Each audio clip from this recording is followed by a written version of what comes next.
Welcome to genius class में आपका हार्दिक अभिनंदन है। तो आज मैं आपको क्लास 9 के ज्योग्राफी के 4th चैप्टर जलवायु के बारे में शॉर्ट क्वेश्चन और आंसर करवाएंगे। तो आइए सबसे पहला क्वेश्चन देखेंगे कि भारत की जलवायु कैसी है।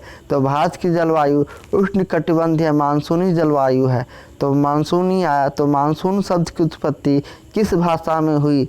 तो मानसून शब्द की उत्पत्ति अरबी भाषा में हुई। अब आया जलवायु, तो जलवायु को नियंत्रित करने वाले कारकों के लिए किस शब्द का प्रयोग किया गया है? तो जलवायु को नियंत्रित करने वाले कारकों के लिए लैंडस्फॉर्म शब्द का प्रयोग किया गया है।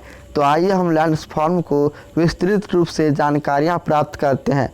तो एल से हो गया लैटिट्यूड, जिसको हिंदी में हम अक्षांश कहते हैं। फिर है एल्टीट्यूड, ए से हो गया एल्टीट्यूड, जिसको हम हिंदी में ऊंचाई कहते हैं। उसके बाद है एन, तो एन से हो गया नियरेस्ट ऑफ सी, जिसको हम समुद्र से निकटता कहते हैं। फिर डी है, तो डी से हो गया डायरेक्शन ऑफ विंड, जिसको हम पवन की दिशा से सूचित करते हैं।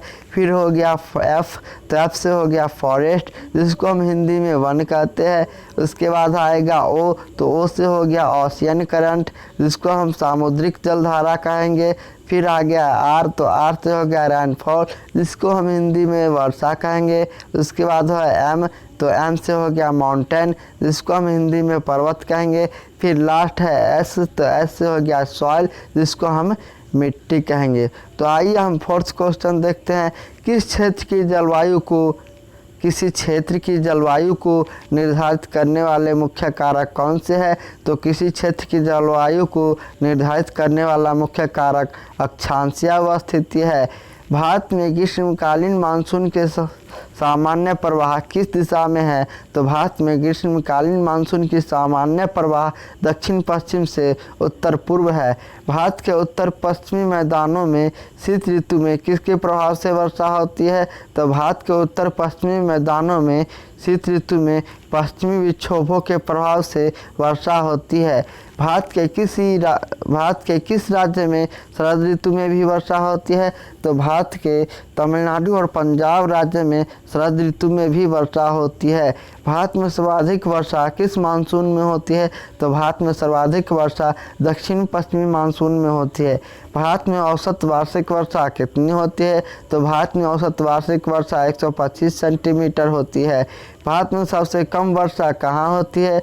तो भारत में सबसे कम वर्षा लेह लद्दाख में होता है। भारत में सर्वाधिक वर्षा किस स्थान पर होती है? तो भारत में सर्वाधिक वर्षा पश्चिमी घाट, पूर्वी हिमालय और मेघालय में होती है। पश्चिम बंगाल और असम में ग्रीष्मकालीन ऋतु में चलने वाली पवनों को स्थानीय भाषा में क्या कहते हैं? तो पश्चिमी बंगाल और असम में ग्रीष्मकालीन ऋतु में चलने वाली स्थानीय पवनों को काल वैशाखी या चाय वर्षा कहते हैं। किसने 1918 ईस्वी में विश्व की जलवायु को 5 भागों में बांटा? तो कोपेन ने 1918 ईस्वी में विश्व की जलवायु को 5 भागों में बांटा। कॉफी वर्षा और चेरी ब्लॉसम का संबंध किससे है? तो ग्रीष्म की ऋतु के समाप्त होते ही पूर्व मानसून की बौछार से है। आम्र वर्षा किस राज्य से संबंधित है? तो आम्र वर्षा केरल और तटीय कर्नाटक से संबंधित है। भारत में दक्षिणी पश्चिमी मानसून का समय कब से कब तक है? तो भारत में दक्षिणी पश्चिमी मानसून का सामान्यतः समय जून से सितंबर में है। भारत में मानसून का आगमन कहाँ से होता है? तो भारत में मानसून का आगमन केरल से होता है। भारत में नार्वेस्टर की उत्पत्ति कहाँ से हुई?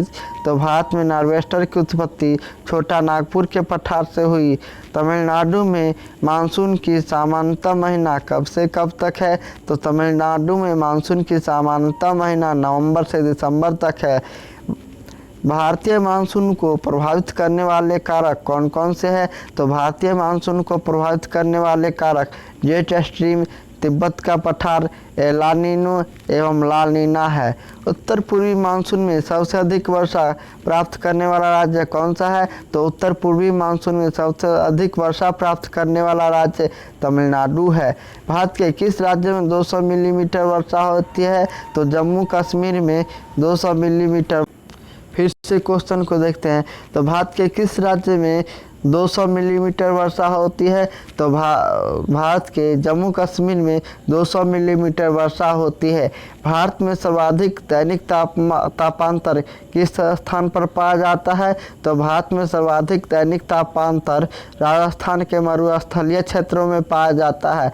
क्वेश्चन नंबर लास्ट है 24 नंबर, भारत में मानसून प्रकोष्ठ के लिए किसे उत्तरदायी माना जाता है, तो भारत में मानसून प्रकोष्ठ के लिए पूर्वी जेट प्रवाह को उत्तरदायी माना जाता है। आज के लिए इतना ही, मिलेंगे नेक्स्ट वीडियो के साथ, तो थैंक यू।